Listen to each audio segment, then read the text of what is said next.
Hey guys, and welcome back to this episode of Mel Talks. In this episode, we're going to be talking about the theme of obsession. This was highly recommended in the comments, and I've read your comments, I've read your feedback, and here it is, the long-awaited topic of obsession. What is an obsession, you ask? An obsession can be a person, a place, a thing. It could be legitimately anything. And it's something that you are infatuated with, something that you can't get enough of, and it tends to drive you, and it tends to sometimes take over because of it's so overwhelming, this feeling for something.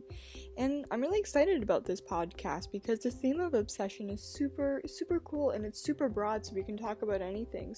And you guys want to know my take on obsession. What are you obsessed with, Mel? Well, I'm happy you asked. Just like any other 17-year-old going through high school, trying to make it through with their good marks, I am obsessed with caffeine, unfortunately. My obsession with coffee started pretty early in my life. In grade 11, when I was taking biophysics, chemistry, the only motivator I had was my caffeine, so I resorted to it in many aspects. Obviously, my addiction to caffeine isn't very beneficial because now I have about 2 cups of coffee a day just to get through the day. So, obsessions aren't always good, and I feel like that's what we focus on most of the time are the bad obsessions. And you know what, people? Obsessions aren't always bad things. You could have an obsession to the best thing in the world, and then it's beneficial. So I think we have this mentality that obsessions are the worst thing ever, but if they're geared towards something good, then doesn't this obsession mold you into a better person? I know, people, I know it's a crazy concept, but it is a thing. I know. So obsessions aren't always a bad thing. There are some good obsessions, but for some reason many like to focus on them. However, from the perspective of my friends, the people I asked on my podcast, they didn't really have this usual presumption that obsessions are bad, and here are some of their insights on the issue of obsession.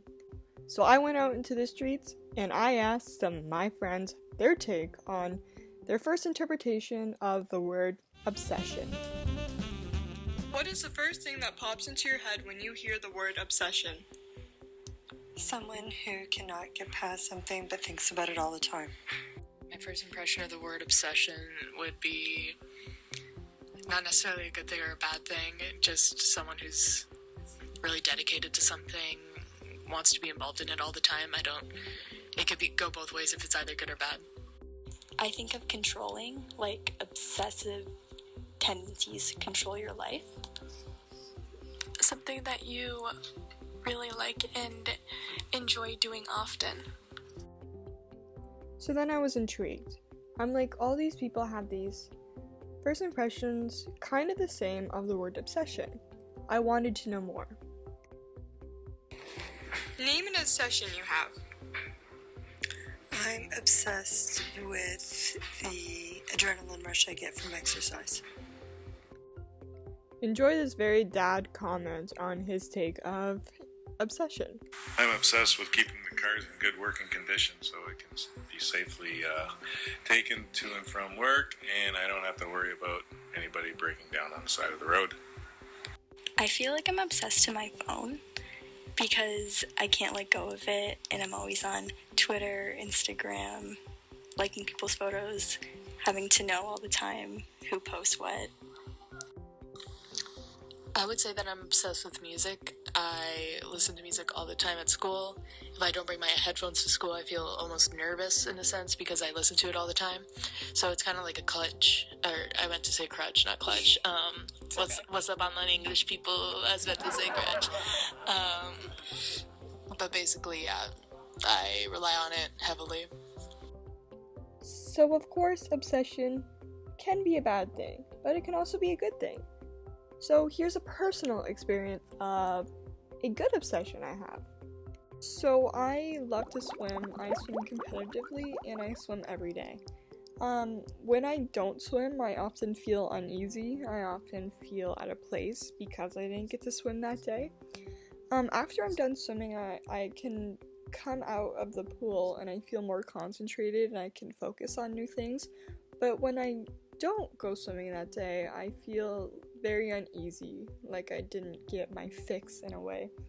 So swimming has benefited me, like obviously my health is better and I've achieved lots of goals in my life with respects to swimming because I've gone places with my swimming. I've achieved personal bests and it has boosted my self-esteem. So in those ways it has, this obsession with swimming has made me into a better person. However, when I don't get to swim that day, it does affect my overall mood. So obviously I view this as a more beneficial and positive obsession rather than a negative outlook. So I'm going to be talking about the effects of obsession in high schools in different ways. Obsession plays a role in students' lives and kind of what it implements within the mindset of students. So I'm going to be getting into that in a little bit as well, so you guys can look forward to that. Right after this short commercial on distracted driving, I was featured in the 96.7 radio station. Changing the radio station? Talking on the phone? Looking at the GPS? Joking around with your friends in the car? Has this been you? It's been me. We're all guilty. You roll life's dice every time you take your eyes off the road. Driving is a privilege that comes with serious responsibility. When behind the wheel, there's no such thing as a small distraction. Pay attention or pay the price. Don't drive while distracted. Sponsored by Optimist Club St. Clair Beach, Tecumseh Vista Academy Secondary, and Mix 96.7. I've wanted to direct this conversation more towards my age group. I'm almost 18, I am still in high school, and obsession in high school is kind of overwhelming in so many ways. And I think technology is the big underlying meaning as to why obsession is so big in high schools. I think that every single student has usually every single social media. They have Instagram, Twitter, Snapchat, they have it all. And why do they feel the need to have every single social media platform in the entire world? Well, it's because it gives them reassurance that there are people out there that like them. There are people out there that value them in some respect. And I feel like in the end, teenagers, more than other generations, just need to feel valued. They just need to feel important. And they do often reach out to these platforms because it's so accessible and you don't really need that social aspect at this point. So I feel like that's why social medias are so relevant to teens, self-confidence in so many different forms. In a more obvious standpoint, kids in high school literally can't have a conversation without going on their phone. They are obsessed with that.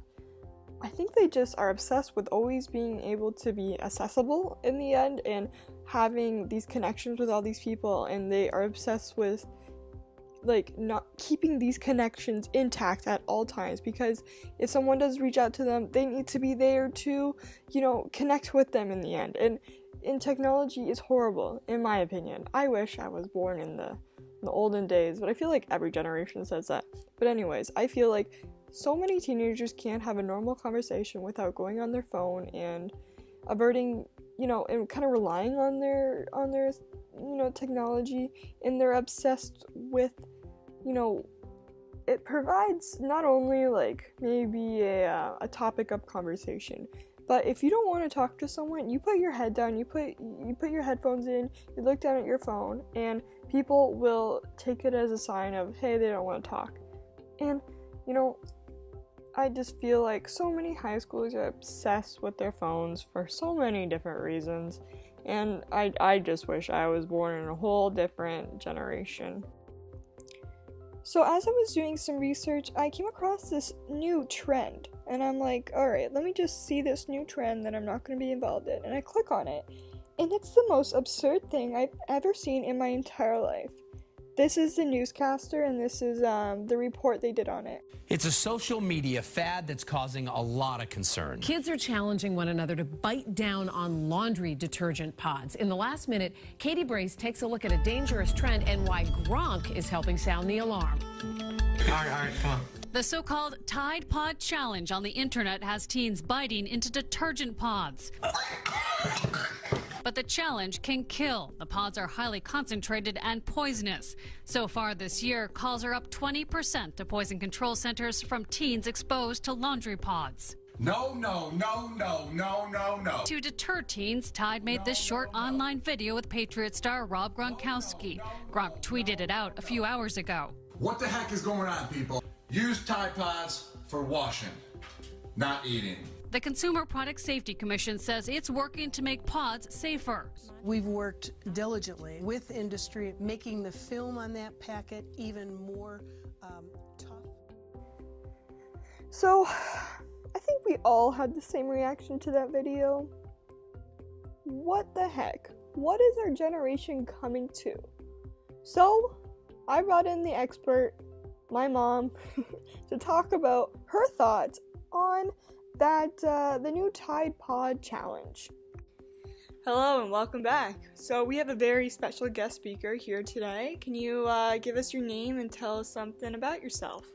Hi, I'm Martha Wildeham, and I'm a school teacher. I teach JKSKs. Alright, so we're going to be talking about this new trend that has been going on within social media. So essentially what is happening, our teens are eating Tide Pods. The stuff that you put in your washing machine. Ew, that's disgusting. Yeah, it is. And there has been more cases in 2018 where the poison control are getting over 40 calls monthly with regards to teens eating these Tide Pods. Well, I don't really understand this. I mean, we teach our JKSKs and our young children not to put stuff in their mouth that could make them sick or make them not feel well. Why would teenagers who would know the difference want to participate in something that ridiculous? It's just common sense, eh? I don't get it. Such an odd concept that teens are trying to do this within the social media. So are they trying to gain notoriety by doing this? Like, so that people will think there's something fantastic and fabulous? Well, I think that's the idea they're trying to get across. Trying to feel that they are a part of a trend in some aspect. I think there's probably a lot better trends out there to maybe jump on the bandwagon for. I'm thinking that's right. This is probably not their best bet. And do you have any social media platforms? No. And why is that? I don't know. I'm not really particularly interested. I like to call people and talk to them on the phone and have conversations with them. But aside from that, not really into the technology piece. I have a cell phone, which I regularly forget about and leave at home. Not very good with that. All right. A lot of people your age have Facebook. Why haven't you jumped on that bandwagon yet? I don't know. I live a pretty full life. I do lots of really fun and interesting things, but I really feel like, what I do is not really relevant to the rest of the world, and I don't really think that anybody else really cares about what I do in my social time. Do you think that if you had a social media, you would maybe become addicted to it or some aspects of it? No, because social media things you have to be like sitting on one spot to like put stuff on Facebook or to respond to people. And if I have any free time, I want to be out doing things outside. I like to garden, I like to kayak, I like to take my dog for walks. So I would rather spend my free time doing those things than be tied to a piece of media, putting information about myself into it that I don't think anybody really cares about. Do you understand the obsession that teens have nowadays with social media? I do. I understand it. I think that teenagers feel connected to their world and connected to each other through their technical device because they haven't had any opportunities. They never grew up like we did with being outside and playing and engaging with people in a real way. So for them, this is their sense of real. It's kind of a make-believe real in a lot of ways, but I do get that because it's all they've ever known. It's kind of their thing. Do you think that technology is probably one of the biggest obsessions within the teen generation? Oh, absolutely. I think teenagers especially, are spending a lot of time fixated on their cell phones. Even when they're trying to get their homework done, they're being interrupted by their cell phones. They're trying to sleep at night, they're being interrupted by their cell phones. Just even during the day, they can't just be listening to their teachers or listening to each other without having to pull their eye away from whoever it is that they're learning from or talking to check their phone to see what's on it. Do you think addiction to cell phones is something in your time generation as well? Do you see your friends that are connected to their cell phones maybe in the same ways as teens? Yeah, I think some people are. I think people who maybe haven't made the connection to nature and to being outside and to being active are a little bit more connected to their technology because those people are a little bit more sedentary, so they're aware their technology is. So I find that people that don't engage in a lot of fitness activities or other activities seem to be, in my opinion, of my friends, people who are more interested in the technology piece. Do you think that those people just have different interests than you, and that's why they think that maybe stuff on social media and the internet are just something of interest to them rather than, like you said, going out and doing physical stuff? It could be, I get what you're saying, could be partially they have more of an interest in those things, but again, they have more of an interest in those things because they're more up to date about those things because they're so tied to media, where if you're outside and you're doing things in your environment outside in nature, you're not always aware of what's happening in the news and the media, so you're kind of living like a different lifestyle, in my opinion. Thank you so much for joining us today. I really thought all your points were very valid, and your insights on the topic of obsession within social media was very insightful. Well, thank you. I appreciate you having me today. Just as a parting note, I challenge teenagers to maybe leave their cell phones behind for a weekend. Whatever it is that they're doing, it doesn't matter where they're going or what they're doing, just do it without a cell phone. And just feel the freedom of not having to be tied or responsible or having to relay information to anybody. Just go without anything and just have fun. Wow. All right. Thank you. You're welcome. So I hope that provided you with some insight. Someone coming from my generation, someone that grew up in the technological advancement age, to seeing my mom, her insight. She's 48, she doesn't have any social media, or she just got a phone like 3 years ago just so she could like call me and keep in touch with me and know where I'm at. But my mom is a perfect example of a grandpa and and how she has no knowledge on the effects of social media, but here she is just having no knowledge about the impacts of social media on people, like on herself, but is able to have the general idea of its effects and how obsession within teens is solely based on technology. So tying back the theme of obsession to the book Into Thin Air by Jon Krakauer, I thought this theme was one of the most evident themes throughout the entire book. Why? Because not one of the characters within the book would be in their footsteps if it weren't for their obsession to reach the summit of Mount Everest. So a brief overview of the book, essentially it followed John, and he worked for a newspaper company, and he asked for a year off to train to go and climb Mount Everest to write an article about his experience. So he goes and he does it. He survives the whole trek, and it also happened to be the most disastrous event that ever occurred. It happened in 1996, and it was basically his experience of what he endured on the mountain, his own personal account on the disaster that he endured. So already, to go and trek Mount Everest, you have to have guts. You need to have the courage to go put your life on the line to achieve a goal. I personally find this absurd. I would never go do this. I think this is the craziest thing someone could ever do to themselves on purpose, but that's my own personal opinion. I do understand where these climbers are coming from. You know, the appeal that Mount Everest does give off, I do get that, but I personally would never ever consider even touching Mount Everest. So with this great amount of courage and strength and endurance and physical abilities, you have the opportunity to climb Mount Everest. And if I maybe was the most fit person in the entire world and could, go for days and nights without eating or sleeping, and I was basically a superhero, I would maybe consider Mount Everest at that point. But these people trained day in and day out to achieve this goal of summiting the tallest mountain in the entire world. And when you think about it, you see these people and they've been training for, I think, over a year. And when something is the center of your world for a year, it's gonna take over you.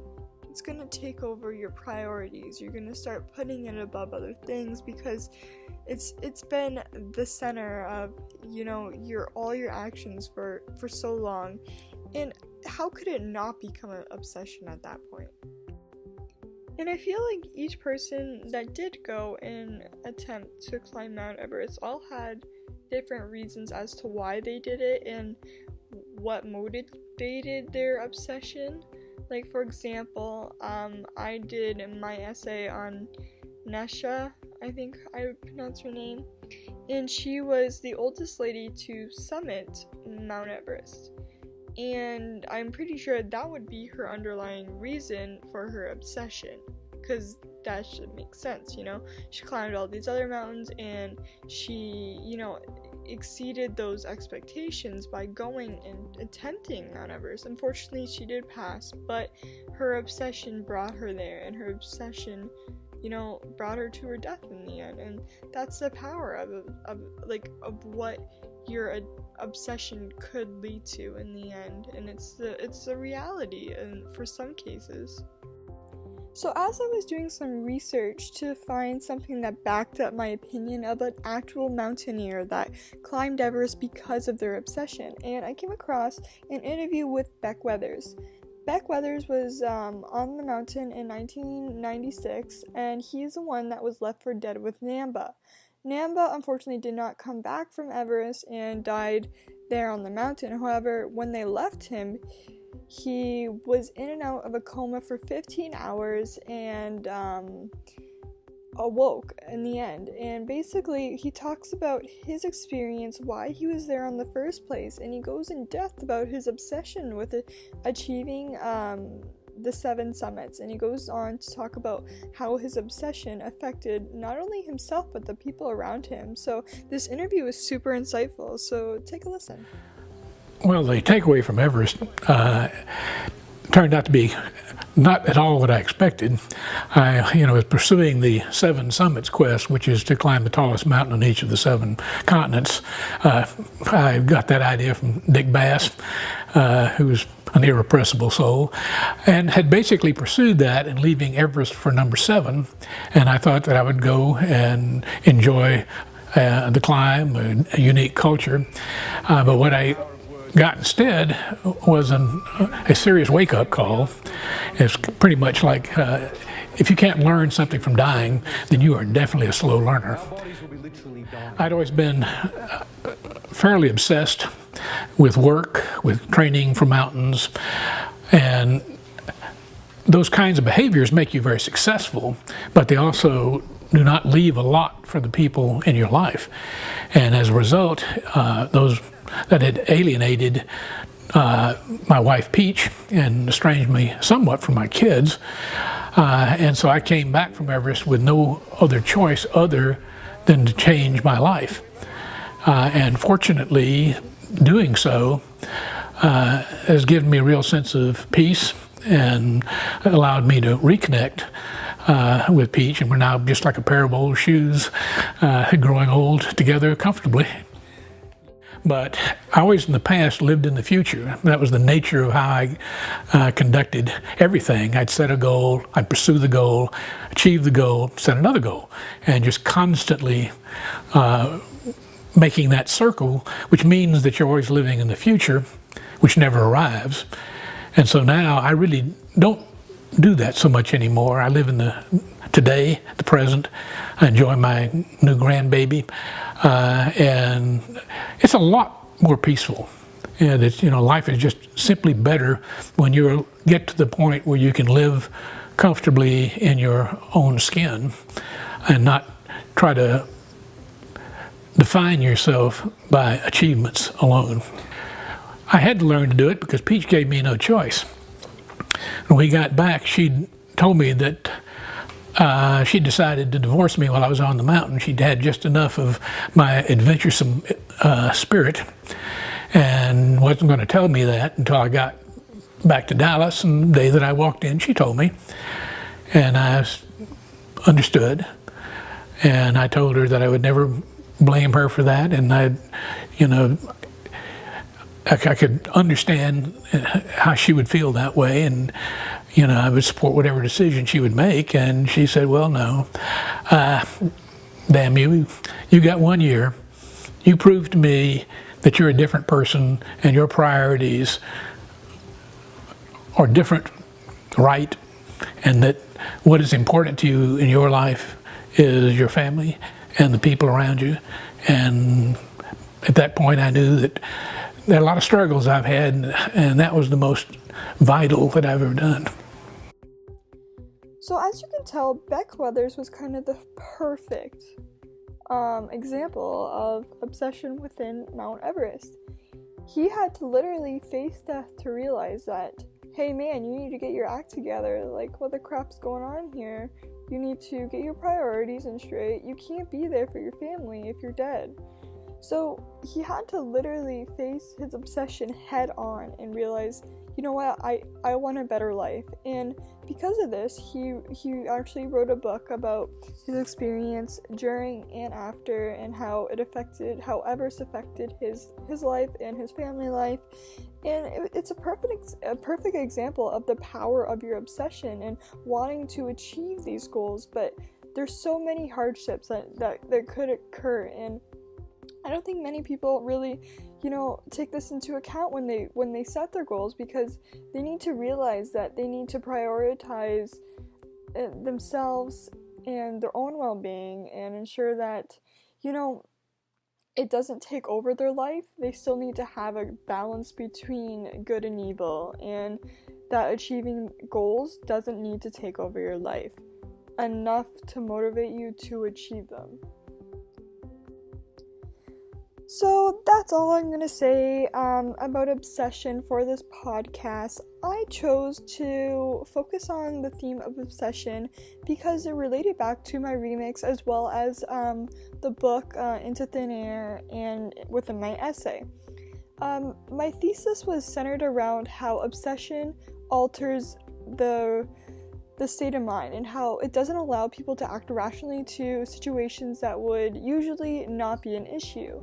And obsessions shape people in ways for good and for bad, and I wanted to emphasize the theme of what obsessions could do on an individual. I think by me talking about something that's common to me with the media and technology in high schools was allowed me to connect with the theme of obsession a little bit more.